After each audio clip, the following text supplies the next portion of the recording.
అది కూడా పెట్టుబడులను ఆహ్వానించేటువంటి పరిశ్రమలను పెట్టుబడులను ఆహ్వానించి ప్రోత్సహించేటువంటి ఒక అంతర్జాతీయ వేదిక పైన ముఖ్యమంత్రి కానివ్వండి, ప్రధానమంత్రి కానివ్వండి, మంత్రులు కానివ్వండి, ఆఖరికి any representative of the state or the country being an IAS officer or a political leader or a public representative అత్యంత బాధ్యతాయుతంగా మాట్లాడవలసిన అవసరం ఉంటుంది. ఏమాత్రం కూడా ఈ దేశ ప్రతిష్టకు కానీ ఈ దేశ ప్రజల యొక్క ఔన్నత్యానికి కానీ భంగం కలగకుండా మాట్లాడవలసినటువంటి కనీస బాధ్యత ఆయా పెద్ద మనుషుల పైన ఉంటుంది. కానీ బాధ్యత మరచి ఏం మాట్లాడుతున్నానో అనేటువంటి అంశం పైన కనీస అవగాహన లేకుండా సొల్లు పురాణం మాట్లాడుతూ గౌరవనీయులైన తెలంగాణ రాష్ట్ర ముఖ్యమంత్రి శ్రీ రేవంత్ రెడ్డి గారు తెలంగాణను అప్రతిష్ట పాలు చేసే ప్రయత్నం చేసినారు, దేశాన్ని అప్రతిష్ట పాలు చేసే ప్రయత్నం చేసినారు. మరీ ముఖ్యంగా ఎయిర్ కండిషన్డ్ ఆఫీసులలో కూర్చొని కూడా అత్యంత స్ట్రెన్యూయస్ జాబ్ చేస్తూ దేశ ఆర్థిక వ్యవస్థకు వెన్నుముకగా పనిచేస్తున్నటువంటి ఒక ఐటీ ఉద్యోగులను వాళ్ళేదో వర్కర్లు, ఆయన ఏదో లీడరు, వర్కర్ల సంగతి ఎంత అన్నట్టుగా వాళ్లను తూలనాడుతూ అవమానిస్తూ మాట్లాడటం తీవ్రంగా దీన్ని మేము ఖండిస్తూ ఉన్నాం. నేను ముఖ్యమంత్రి గారికి ఒక బహిరంగ లేఖ ఈరోజు రాస్తూ ఉన్నాను. ఈ లేఖ నేను ముఖ్యమంత్రి గారి పైన ఏదో వ్యక్తిగతమైన కక్షతోటో లేకపోతే నాకేదో గతంలో అన్యాయం చేసిండు కాబట్టి ఇక నేనేదో ఆయనను తూర్పారబట్టాలా అనేటువంటి ఒక ఉద్దేశంతో ఈ లేఖ రాయాల.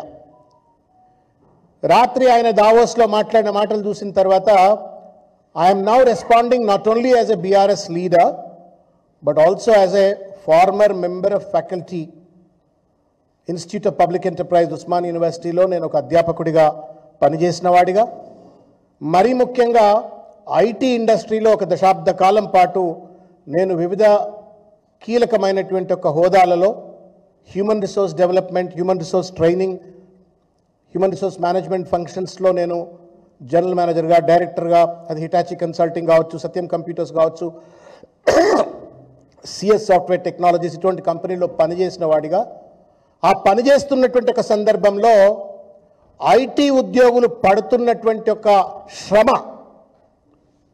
చాలామంది అనుకుంటారు. రేవంత్ రెడ్డి కూడా అట్లే అనుకొని సొల్లు మాట్లాడుంటాడని నేను అనుకుంటున్నా. ఏసీ ఆఫీసులల్లో ఐటీ ఉద్యోగులు పనిచేస్తున్నారు, లక్షల కొద్ది జీతాలు తీసుకుంటున్నారు కదా, వాళ్ళకేం తక్కువ అని చెప్పని ఏమైనా ఒక తులనా భావంతో మాట్లాడిండా. కానీ ఏసీ ఆఫీసుల్లో కూర్చొని సైతం చెమటలు గక్కేటువంటి ఒక ఒత్తిడిని ఎదుర్కొంటూ నానా రకాలైన ఇబ్బందులను ఎదుర్కొంటూ డెడ్ లైన్స్ కావచ్చు, కస్టమర్ టార్గెట్స్ కావచ్చు, వివిధ కాలమానాల్లో పనిచేయటం కావచ్చు, బికాస్ కస్టమర్స్ అంతా వేరే దేశాల్లో ఉంటారు, ఒక స్ట్రెన్యూయస్ జాబ్ చేస్తూ ఇవాళ భారతదేశానికి దాదాపు 10-12% జీడిపికి ఐటీ ఇండస్ట్రీ ఎంప్లాయీస్ కాంట్రిబ్యూట్ చేస్తూ ఉన్నారు. అటువంటి ఒక మహత్తరమైనటువంటి ఒక ఇండస్ట్రీలో పనిచేస్తూ ఇవాళ దేశ ఆర్థిక వ్యవస్థకు వెన్నెముకగా ఉంటూ దేశ ఔన్నత్యానికి పాటుపడుతున్నటువంటి ఒక వాళ్ళు ఏదో వర్కర్లు అని చెప్పని ఒక ముఖ్యమంత్రి హోదాలో ఉండి మాట్లాడటం న్యాయం కాదు రేవంత్ రెడ్డి గారు అని చెప్పడం కోసం తర్వాత కొన్ని కీలకమైన అంశాలన్నీ కూడా ఈ లేఖలో నేను ప్రస్తావించడమైంది. తెలుగులో సామెత ఉన్నది, దయచేసి నేను తెలంగాణ నా సోదరులకు సోదరీమణులకు నేను విజ్ఞప్తి చేస్తున్నా, నేను కొంత పరుషంగా మాట్లాడితే అది వ్యక్తిగత కక్ష కాదు, రేవంత్ రెడ్డికి అర్థం కావాలని చెప్పని నేను ఈరోజు ఒక మాట ఉంటుంది కదా, మనిషికో దెబ్బ గొడ్డుకో, మనిషికో మాట గొడ్డుకో దెబ్బ అని చెప్పని. ఇవాళ రేవంత్ రెడ్డి గారికి ఎన్నిసార్లు చెప్పినా ఆయన అర్థం చేసుకోవట్లేడు కాబట్టి నేను ఈ పరుషమైన పదజాలంతో నేను చెప్పాల్సి వస్తూ ఉంది. ముఖ్యమంత్రి గౌరవిస్తాం, కానీ ఆయనే మమ్మల్ని అవమానించినప్పుడు, ఆయనే రాష్ట్రాన్ని ఒక అధోపతనానికి నెట్టే విధంగా ఒక ఫ్యూడల్ భావంతో ఒక అరగెన్స్ తోటి అరగెన్స్ ఫ్యూడలిజం ఈ మూడు కలిస్తే రేవంత్ రెడ్డి అయిపోయినాడు ఇవాళ. అరగెన్స్, ఇగ్నరెన్స్, ఫ్యూడలిజం ఈ మూడు కలిస్తే రేవంత్ రెడ్డి, అది కూడా అంతర్జాతీయ వేదిక మీద నా తోటి బిడ్డలను ఎవరైతే రాత్రనక పగలనక కష్టపడి పనిచేసి రాష్ట్ర ఆర్థిక వ్యవస్థకు తోడ్పాటు అందిస్తున్నటువంటి ఒక నా తోటి తెలంగాణ బిడ్డలను కావచ్చు, భారతదేశ బిడ్డల్ని కావచ్చు అవమానిస్తున్నాను అనే కనీస సోయిలేని ఒక సన్నాసి లెక్క రేవంత్ రెడ్డి మాట్లాడిండు. కాబట్టి నేను పరుషంగా మాట్లాడుతున్నాను. హిందీమే కహావతే, తెలుగులో కూడా చెప్తుంది, గదేకు క్యా మాలూం జాఫ్రాన్ కా కదర్ అని చెప్పని, గాడిదకేం తెలుసు గంధపు విలువ అని చెప్పని. నువ్వు పెయింటర్లు వేసుకోవచ్చు, ప్లాట్లు అమ్ముకోవచ్చు, కింద మీద పడ్డావో ఏం చేసినావో ఆగమాగం చేసినావు, ముఖ్యమంత్రి కావచ్చు, లీడర్ కావచ్చు, వాళ్ళు చెమటోడ్చి దేశానికి కష్టపడుతున్నటువంటి ఒక శ్రామిక వర్గం అది. ఆ వర్గాన్ని పట్టుకొని వాళ్ళ ఇష్టం వచ్చినట్టు మాట్లాడటం న్యాయం కాదు రేవంత్ రెడ్డి గారు. వెంటనే రేవంత్ రెడ్డి గారు దావోస్లో చేసినటువంటి ఒక పరుషమైనటువంటి ఒక వ్యాఖ్యలను వెనక్కి తీసుకోవాలా, బేషరతుగా ఐటీ ఎంప్లాయీస్కు క్షమార్పణ చెప్పాలా అని చెప్పని నేను డిమాండ్ చేస్తూ ఉన్నాను. నేను అందుకే చెప్పాను, not as only A BRS leader, ఒక అధ్యాపకుడిగా కావచ్చు, లేకపోతే ఒక ఐటీ కంపెనీలో పనిచేసిన ఒక ప్రొఫెషనల్గా నేను on behalf of the IT employees నేను అపీల్ చేస్తూ ఉన్నాను, డిమాండ్ చేస్తూ ఉన్నాను, రేవంత్ రెడ్డిని వెంటనే క్షమార్పణ చెప్పాలా అని చెప్పని. మూర్ఖత్వానికి కూడా పరాకాష్ఠ ఉంటుంది. ఇది Martin Luther King, Revanth Reddy నీకోసమే దేవులాడి పట్టుకొచ్చింది, నీకోసమే. మార్టిన్ లూథర్ కింగ్ ఏమంటాడంటే, no work is insignificant, all labour that uplifts humanity has dignity and importance and should be undertaken with painstaking excellence అని చెప్పని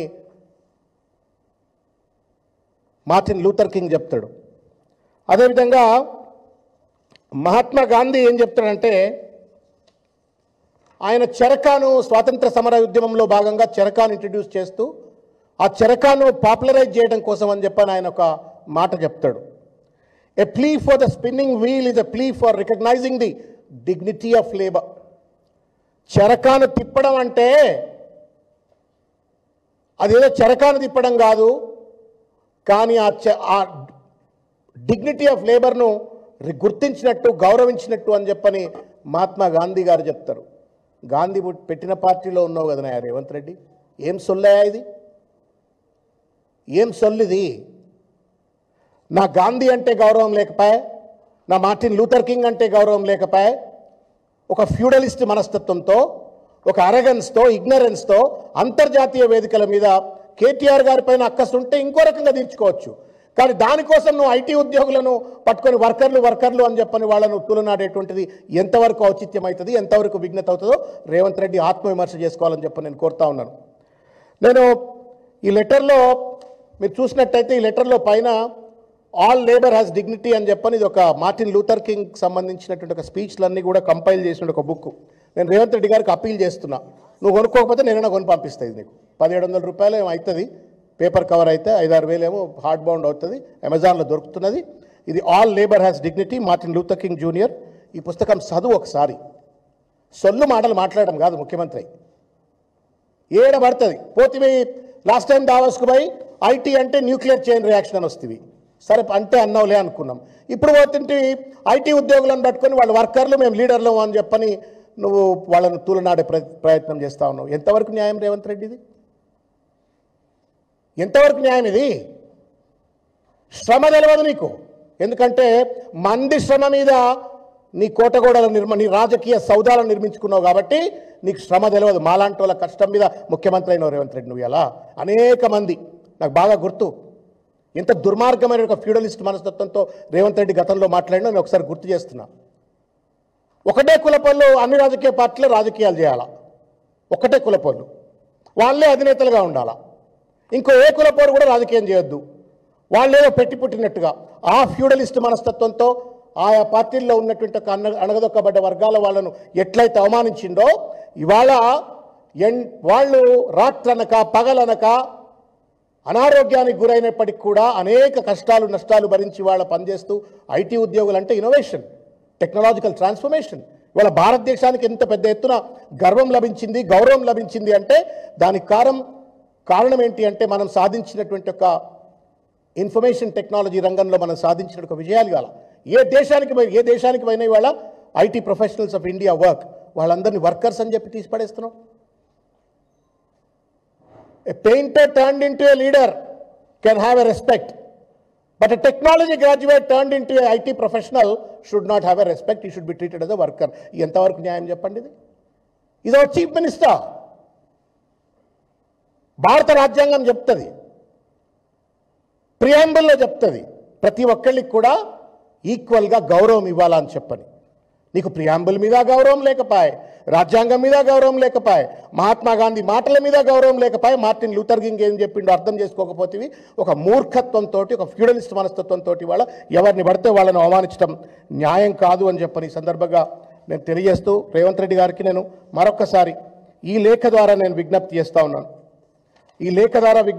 ఉన్నాను. ఎట్టి పరిస్థితిలో ఇంకొక విషయం, సమయం సందర్భం అని ఒక మాట అంటాం మనం. ఏ సందర్భంలో ఏం మాట్లాడాలనేటువంటిది కనీస విజ్ఞత చిన్నపిల్లాడైతే చెప్పొచ్చు. ఇప్పుడే పెయింటర్ ఉద్యోగం వదిలిపెట్టి లీడర్ అయిండు అంటే చెప్పొచ్చు. ఆయన ఎప్పుడో పెయింటర్ వదిలిపెట్టే ఎమ్మెల్సీ అవుతుంది, ఎమ్మెల్యే అవుతుంది, ఎంపీ అవుతుంది, ఇప్పుడు ముఖ్యమంత్రి అవుతుంది. ఇన్నేళ్ల రాజకీయ ప్రస్తావన ఉన్న తర్వాత కూడా ఏ సందర్భంలో ఏం మాట్లాడాలో తెలియద్దా? ఏది పడితే అది మాట్లాడేస్తావా? ఎంబడి ఎవడిపోతున్నాడో నాకు అర్థం కావట్లే. ఆయన ఉన్నాడు, అడ్వైజర్లు ఎవరో, పిఆర్ఓలు ఎవరో, who is training I don't understand. అయితే మీరు అంటుండొచ్చు, నీకేందా బాధ, రేవంత్ రెడ్డి కదా ఏది పడుతుంది. నాకు బాధ ఏంది అంటే, రేవంత్ రెడ్డిగా మాట్లాడితే నాకు బాధ లేదు, ఒక పార్టీ అధ్యక్షుడిగా మాట్లాడితే బాధ, ఒక రాష్ట్రానికి ముఖ్యమంత్రిగా మాట్లాడితే బాధ. ఎందుకంటే పెద్దవాళ్ల మాటలు ప్రామాణికమవుతాయి. నువ్వు చిన్న ఉద్యోగుల పట్ల నువ్వు ఈ రకంగా మాట్లాడినట్టయితే ముఖ్యమంత్రిగా, కింద ఉన్నటువంటి అధికారులు ఎట్లా మాట్లాడతారు? వేరే ఎమ్మెల్యేలు, మంత్రులు ఎట్లా మాట్లాడతారు? What kind of moral standards, communication standards that you are establishing in the state of Telangana?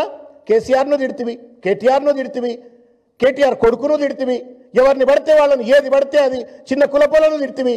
ఆఖరికి ఇవాళ దేశ ఆర్థిక వ్యవస్థకు వెన్నెపూసలా ఉన్నటువంటి ఒక ఐటీ ప్రొఫెషనల్స్ కూడా ఇవాళ వాళ్ళేదో వర్కర్లు అని చెప్పని మాట్లాడుతున్నాడు. కేటీఆర్ గారి మీద మాట్లాడండి. సంఖ్యలు I'm not having exact figures, but I want to tell. ఆయన ఏదో డేటా ఎంట్రీ ఆపరేటర్ చేసిండేమో, ఆయన డేటా ఎంట్రీ ఆపరేటర్ అట కేటీఆర్, ఈయనేమో లీడర్ అట అని చెప్పని మాట్లాడిండు. సరే, assuming that he was a data entry operator. ఆయన వాస్తవానికి ఒక కంట్రీ హెడ్గా అమెరికాలో పనిచేసినాడు, ఇండియాలో కూడా కంట్రీ హెడ్గా, మార్కెటింగ్ డిపార్ట్మెంట్కి హెడ్గా, I don't remember the company's name. పెద్ద ఉన్నతమైనటువంటి ఒక లక్షల జీతాన్ని వచ్చే ఉద్యోగంలో పనిచేసిండు. అది వదిలిపెట్టి తెలంగాణ ఉద్యమంలో మమేకమైండు. ఆయన డేటా ఎంట్రీ ఆపరేటర్, ఆయనకి ఏం తెలియదు అంటే, ఏం తెలియని డేటా ఎంట్రీ ఆపరేటర్ పనే చేస్తే కూడా ఆయన ఏం చేసి పెట్టిండు తెలంగాణకు ఒక్కసారి ఆలోచించండి.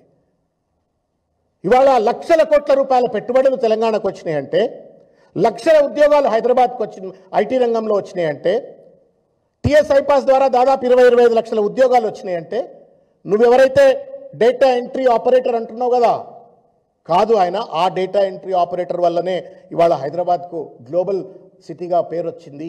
ఇంత అద్భుతమైనటువంటి ఒక హైదరాబాద్ నగరంగా తీర్చిదిద్దబడ్డది. ఐటీ రంగంలో ఇవాళ నెంబర్ 1గా ఇవాళ కంట్రీలో మనం పేరెన్నికగలిగిన రాష్ట్రంగా నిలబడ్డాం. నీకు దమ్ముంటే కేటీఆర్ గారిని నువ్వు ఏమంటా ఉన్నావు? డేటా ఎంట్రీ ఆపరేటర్ అంటున్నావు.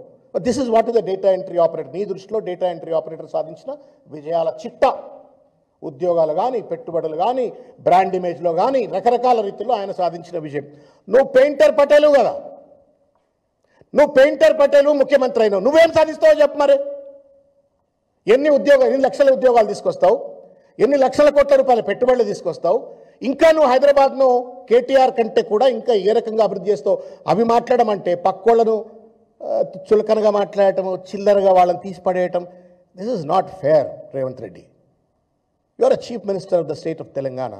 No longer you are a painter, no longer you are an ordinary person, you are a chief minister. నీకంటే ముందు చాలా పెద్దోళ్ళు ఆ కుర్చీ మీద కూర్చున్నారు, నీ తర్వాత కూడా చాలామంది పెద్దోళ్ళు కూర్చుంటారు. దయచేసి నువ్వు రాష్ట్ర ప్రతిష్టను దిగదార్చే విధంగా, రాష్ట్రంలో అత్యంత కీలకమైనటువంటి ఒక సెక్టర్గా పనిచేస్తూ, రాత్రనక పగలనక పనిచేస్తూ తెలంగాణ ఆర్థిక వ్యవస్థకు వెన్నుపూసగా ఉన్నటువంటి ఒక ఐటీ ఉద్యోగులను అవమానించడం నేరం. We are demand from this forum that you tender an open apology. నీ వ్యాఖ్యలను వెనక్కి తీసుకో, ఓపెన్ అపాలజీని టెండర్ చేయాలని చెప్పని నేను కోరుతూ, అదేవిధంగా నాస్కామ్ తర్వాత హైసియా, ఇవన్నీ కూడా ఐటీ కంపెనీకి సంబంధించిన ఒక professional bodies. I am also making an appeal to them from this forum. Though it's a political forum, you are all professional organizations, but I make an earnest appeal to you. దయచేసి మీరు కూడా ఈ రేవంత్ రెడ్డి వ్యాఖ్యలను ఖండించండి, because you have a moral responsibility to condemn such kind of a degrading and derogatory language used against the IT employees. దయచేసి మీరు చేయాలని చెప్పని కోరుతూ, చంద్రబాబు నాయుడు గారు ఢిల్లీ ఆయనతో పాటు దావోస్లో ఉన్నట్టున్నాడు, ఫోటోలు కనబడతా ఉన్నాయి. who's supposed to be a founder of lot of IT development in Hyderabad. ఆయన దగ్గర గడ్డి పెట్టమని చెప్పి నేను చంద్రబాబు నాయుడు గారికి విజ్ఞప్తి చేస్తా ఉన్నా. మీరు రేవంత్ రెడ్డి గారికి మీ శిష్యునికి పిలిచి చిల్లర మాటలు మాట్లాడొద్దు. చైనా +1 ఇస్ హైదరాబాద్ అన్నాడు, అదేందో నాకు కూడా అర్థం కాలేదు. న్యూక్లియర్ సిటీ అన్నాడు, అర్థం కాలేదు. సో అవన్నీ పక్కకు పెట్టి వాళ్ళ వ్యక్తులను అవమానించేటువంటి ఒక రీతిలో, ఐటీ ఉద్యోగస్తులను అవమానించేటువంటి ఒక రీతిలో మాట్లాడిండు. Chandrababu Naidu garu, you are the founder to have created lot of infrastructure in Hyderabad with reference to IT sector. దయచేసి ఆయన కొంచెం గడ్డి పెట్టండి, బుద్ధి చెప్పండి. మీ శిష్యరికల్లో పెరిగినాడు కాబట్టి ఇటువంటి చిల్లర మాటలు మాట్లాడకుండా నియంత్రించేటువంటి నైతిక బాధ్యత తీసుకొని ఆయనకు సరైన గుణపాఠం చెప్పాలని చెప్పని కూడా నేను చంద్రబాబు నాయుడు గారికి విజ్ఞప్తి చేస్తా ఉన్నాను. Thank you.